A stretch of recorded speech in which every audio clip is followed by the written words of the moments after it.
In this life, we all tend to overload on automation. 1, 2, 3.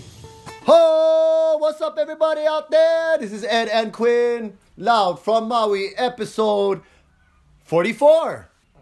44? Yes. Almost up to my age. This podcast is growing. Hey, I think we're coming up on a year already, huh? Isn't it a year since we came out with our first podcast? I know it was in August, but August when? Was it today? If it was today, happy birthday, Loud from Maui. You just turned 1.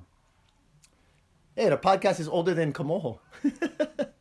We don't have the baby on us on the set today because he's outside enjoying the beautiful, cool air, nice sunny summer breeze. And he's just chilling on the grass with his mom. So we could do this podcast. How you doing, Quinn? Huh? I'm doing all right. You doing good? All right. Yeah. And today it looks like it's going to be a nice, cool day, huh? They said that some heat is supposed to be coming our way. Probably sometime next week. So get ready for that one. This past, Monday or Tuesday was just super hot. And then Wednesday, today, it's not bad. Yeah? So, what's up, everybody? Am I boring you? Well, our podcast, episode 44, maybe a year old now, is about the Maui March, Kapu Aloha Maui March that happened this past Saturday. And let me tell you, everybody, it was a sea of red t-shirts everywhere. Over, 5,000 plus. That's a lot of people. I haven't seen that much people in one place since the fair. And speaking of the fair, when the fair rolls around, that's how you know it's the holiday season, huh? But yeah, and flags, Hawaiian flags everywhere. It was amazing. Maui represent. Yeah, holla. Good job, Maui peeps. And from what I heard, that wasn't even everyone. I think the next one that they do, it's going to be probably double the amount. Because I can honestly say, out of 10 friends of mine that I talked to, about 3 of them didn't make it because they either had to A, work, or B, I know one of them had a first birthday party that they were planning for months already, so they had to go reserve the spot and all that other stuff. So, you know what I mean? Just situations like that. I think there was a wedding for another friend that they had to go attend. So things happened so that they couldn't make it to that. However, next one, count them in. And that's how much more people's going to, you know what I mean? Show up. I know there's a lot of people out there that wanted to go that did not make it. But good job. Good job. And it's, you know what? It's growing. It's growing. The amount of people that was there, the amount of flags floating around, I was like, I got lost from my family. My family went one way and I went the other way, and I did not see them until later. To almost it's almost over because it was just too much people everywhere. It was amazing. Speaking of the flags, I noticed a lot of flags were upside down, and I understand. We are a country in distress. We are our flag is flying upside down because we are in distress, right? That's a symbol of a country that needs help. However, it was nice to see a few guys with the flag right side up. And I took a picture and I posted it on Facebook, and it was this picture of this guy holding a flag, a real nice big Hawaiian flag, and it was right side up. And then behind him, there was a row of 3 or 4 other flags all upside down. And so, either way, we are a country that's, I guess, needs some assistance from the world, But, and that's what that symbolizes. But however, like I said earlier, it was nice to see a flag right side up, because that is our flag. And there's a part of me that wants to just, wave it proudly right side up. But then you have things like Mauna Kea, and you have things like like corporations and businesses doing their thing without, having no consideration for the culture or the people. It's just all about money and business. And that's where the problem is. That's where the distress is. So, anyway, that was my little thing on that. Kalekoa was there, and he amongst a whole bunch of other speakers, his wife Kahele, Tiari Lawrence, a bunch of people. It was awesome, very informative, very motivating. Brother Kalekoa, he said it the best. And I posted this too on my Facebook page, that it's not culture versus science. So people got to remember that. And now these imbeciles, these corporations, the TMT dudes, they're investing $600,000 plus into ads and on media and propaganda. You know what I mean? Trying to sway the public into thinking that we're against science, we're against the advancement of humanity, which is stupid. If anything, our culture is based around science. We just don't need no 150-foot, 30-meter telescope, you know what I mean, to show us the stars. We just use our own eyes. We just use our heart. And our instruments is the aina, the culture, But if you don't understand, then you're left in the dark. So if you ask me, they should pick up a book instead and try and learn. Or go talk to one of the kupunas up there on the Mauna Kea and ask them and learn from them on why this is so important and how they could learn from this. Anyway. Preach! Right, Quinn? Preach! I think it's too that whatever they're putting up there is going to be obsolete. Within 10 years. Yeah, exactly. It's going to be, yeah, exactly. But, they make almost $1 billion a year off of that. That's enough to not only cover their pay overhead. back. Yes. So it's more than just humanity advancing, looking into the stars, stargazing, as some of you dummies say. No, it's more than that. It's money. It's business. And that's what it comes down to. So it's not culture versus science. It's culture versus corporation. And that's been a common problem from the beginning. That's the main problem. But Standing Rock, right? Those guys out there. The Native Americans, they've been going through this for hundreds of years. And so have we. And now we're awoke. Not already. Hey, and you know what? There's more to come. There is more to come. This telescope thing is just starting, everyone. And it's going to get bigger and better. We're moving on to bigger and better things. It's time. It is. And Mauna Kea continues to have people by the thousands every week go up there now. Every week.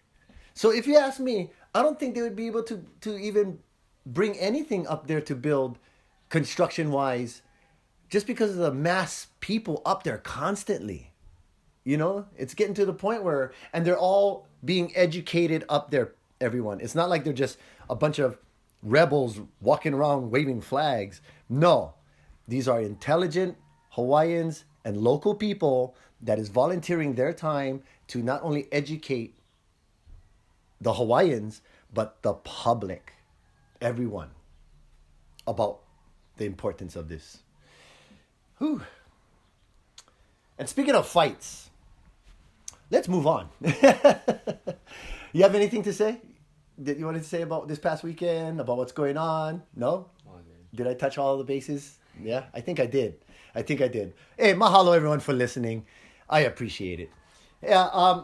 Moving on. There's other fights going on, and this past weekend, right after the Kapu Aloha March, later that evening at War Memorial Gym, MFC was in the house, and this was like Maui just showing their skills, showing their talent, and let me tell you, and if I miss anybody, I apologize, but congratulations to the fighters that won, especially for me, the ones from Maui, because you represent us.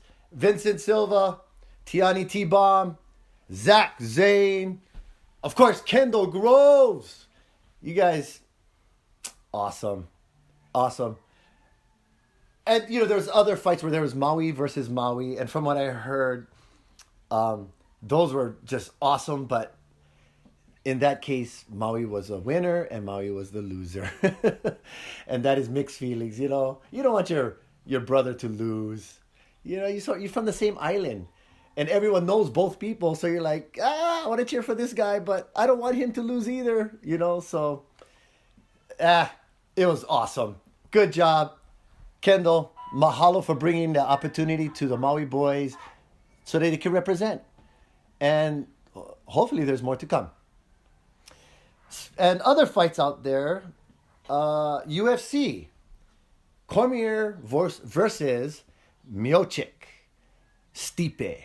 He wants that revenge. He wants that belt back, and he might have a chance. What do you think? Daniel Cormier, he's besides John Jones, he's undefeated pretty much. And he's a champion in 2 weight classes. Good man, represents the UFC very well. But the hype behind this, I don't know, there's like no hype. For a main event belt fight, Stipe trying to get his revenge, and it's not too hyped. I think the Pettis versus Diaz fight is more hyped than the Cormier fight. I must admit though, I'm not too hyped up about the Cormier fight myself. Although I'm rooting for Stipe. But the Pettis Diaz fight, damn! I can't wait to see that. They're gonna throw down. Someone's getting knocked out. Yeah? Someone's going to get knocked out. I don't know. Diaz never been knocked out. So it's going to be interesting to see him and Pettis go at it. Because Pettis, I think he's been knocked out. So, once you get knocked out, you get that glass jaw. The fragile chin. But, that's going to be a crazy fight. And then also on the card, Romero versus Costa. And these are 2 jacked fighters, man. Costa is just like, he's a model. He looks like Superman, like a Brazilian Superman without a cape. And Romero looks like a juggernaut. So, they're going to throw down. And even that fight, I think someone's going to get knocked out. But, Costa, he's been on a fight win streak, all knockouts. So, yeah, this is going to be intense. But if Romero loses, Costa has a chance to go for the belt. And, this is a fight. Anyway, whew. Yep, UFC coming up. Got some exciting fights. But September 7th. Oh, those fights, by the way, is August 17th. September 7th, Khabib versus Poirier. Now, I can't wait to see that fight myself. That is going to be intense. I'm hoping Khabib wins, but Poirier has a big chance, because he has heavy hands, and that's his weight class, and he's strong and fast at that weight class. If he wins, that's just going to be 2 undefeated champions is going to be knocked off of that pedestal.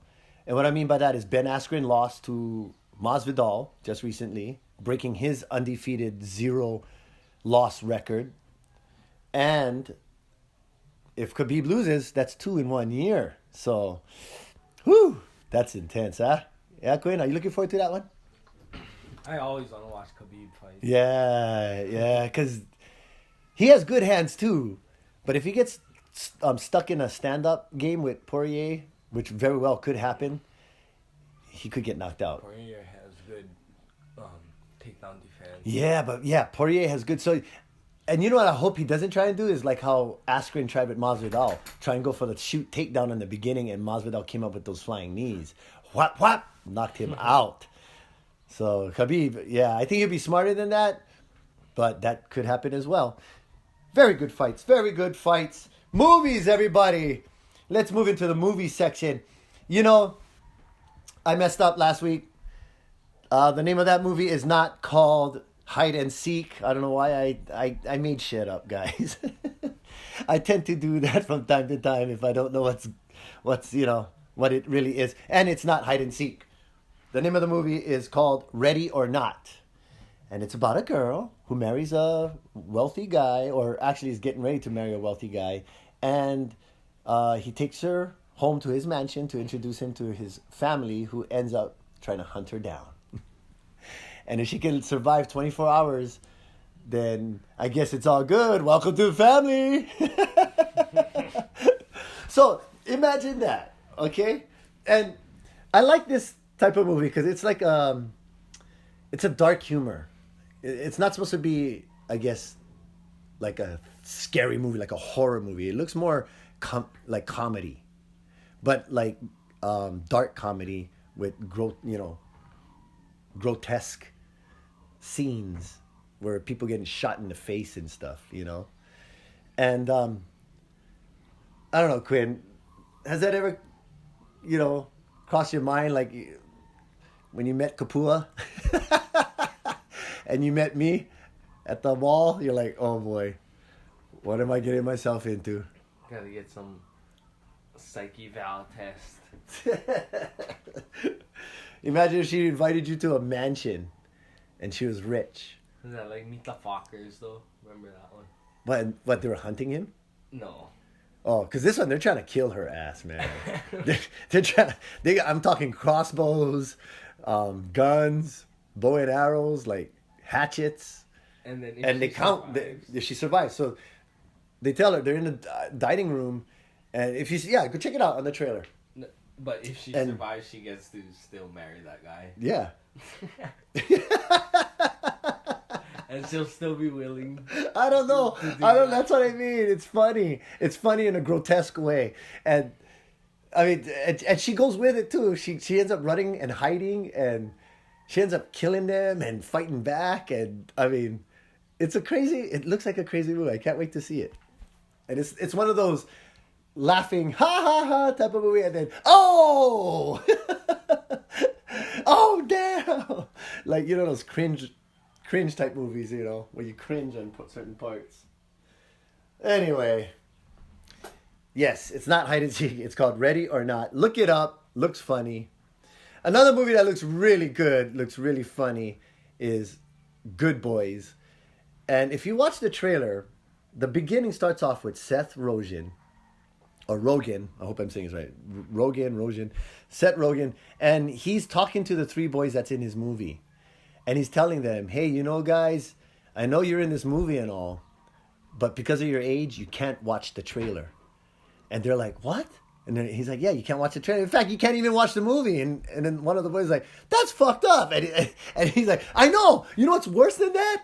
Is that you're in the movie saying all this shit, talking all this shit, but you can't watch the movie because you're not of age. That's fucked up. And then the trailer begins, and the trailer is hilarious. It's the guys who did Superbad, the same guys who did Neighbors, pretty much all Seth Rogen films, pretty much, yeah.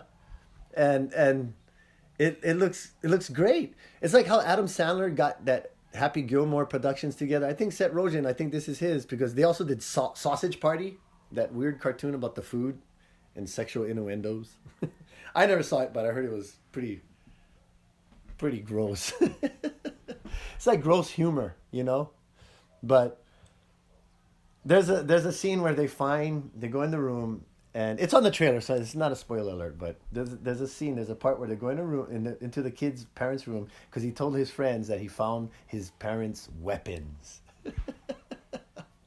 And you know what it is, right? It's weapons of mass destruction. No. There's one scene where the boy's reading it, and he's like, anal beads. What's anal beads? He's like, I don't know. Maybe it's like nunchakos that he's like swinging around like nunchakos, and he hits his head. Whack! And he's like, ah! And the boy is like, what? What? And he's like, ah! It hit me in the head. Did it hurt? Yeah. And this thing smells like shit. Oh man. Definitely not for the kids, but adults, you're gonna love it.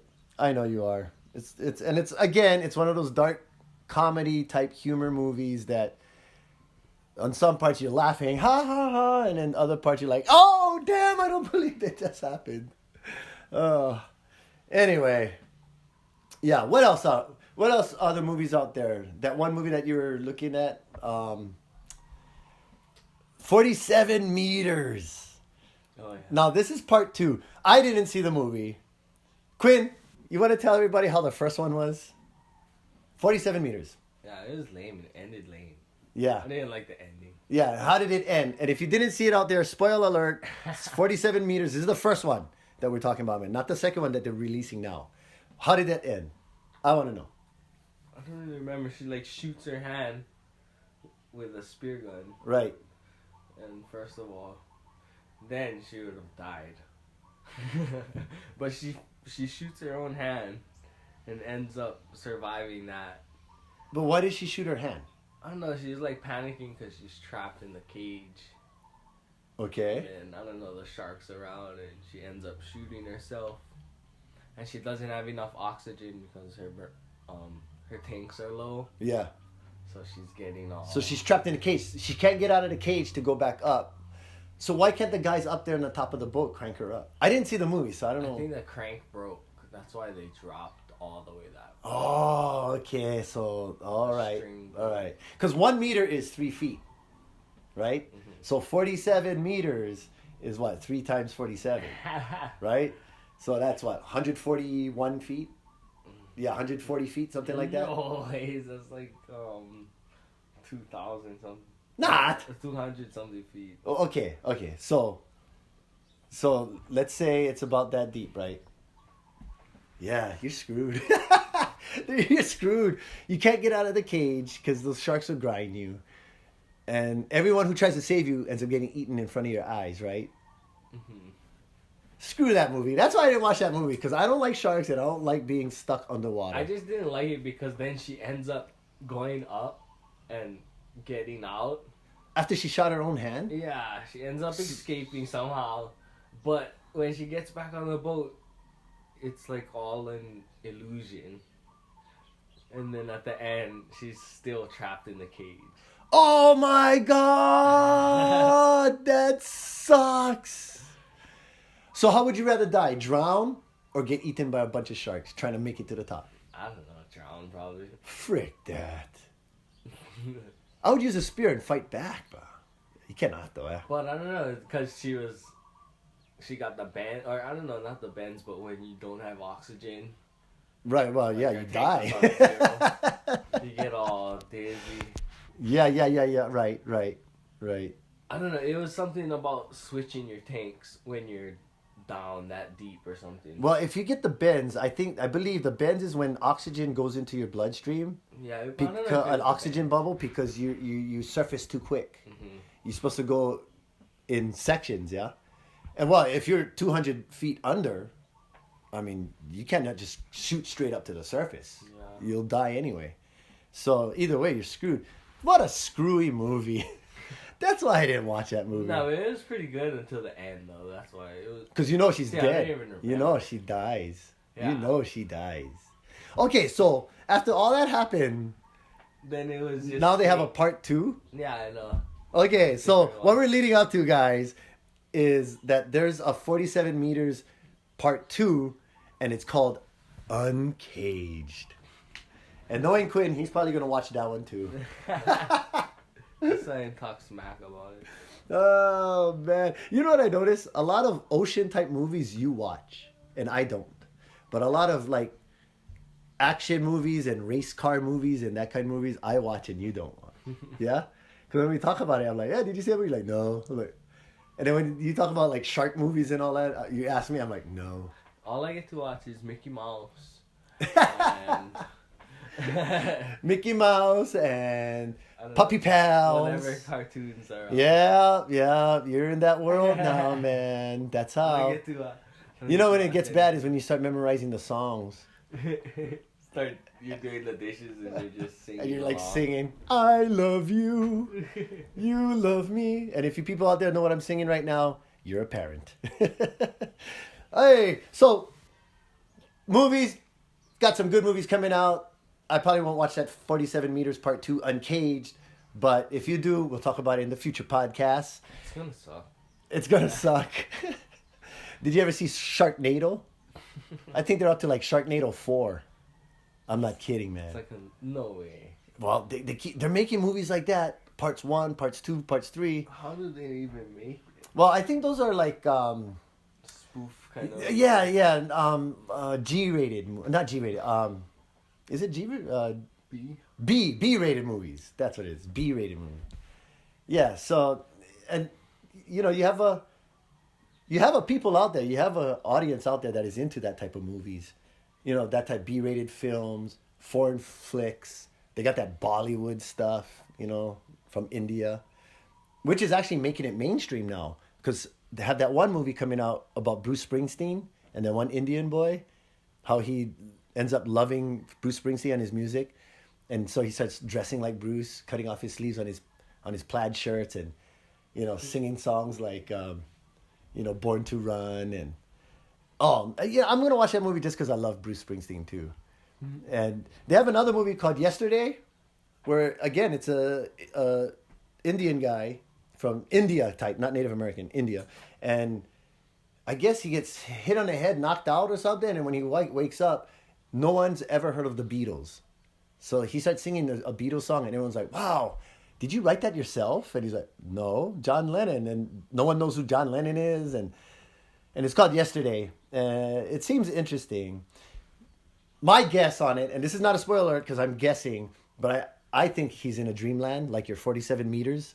And so when he wakes up, it was just all a dream, you know? Because he ends up going into a concert and playing at a concert, all Beatles songs, and everyone's like, you're the best, man. And like, they're all, na, na, na, na, na, na. You know what I mean? Thinking that he's the one that wrote, you know what I mean? Hey Jude. There's a funny scene where... who's that one guy, that the guy with the red beard, and he Ed Sheeran, and he's like helping him produce his record, mm-hmm. And he's like, hey, instead of Hey Jude, you should change it to like Hey Dude. So anyway, it looks interesting, and you guys could go and watch it, huh? Anyway, enough of the movies. Have a wonderful week out there, everybody. We're almost coming up on 30 minutes. And if it's our birthday, happy birthday, Loud from Maui. I know we started in August, and here we are, episode 44. I hope you guys enjoyed this podcast. You can listen to us on iTunes. You can go to Facebook, YouTube, Twitter. And until next time, we will be seeing you. Until then, shoots like that.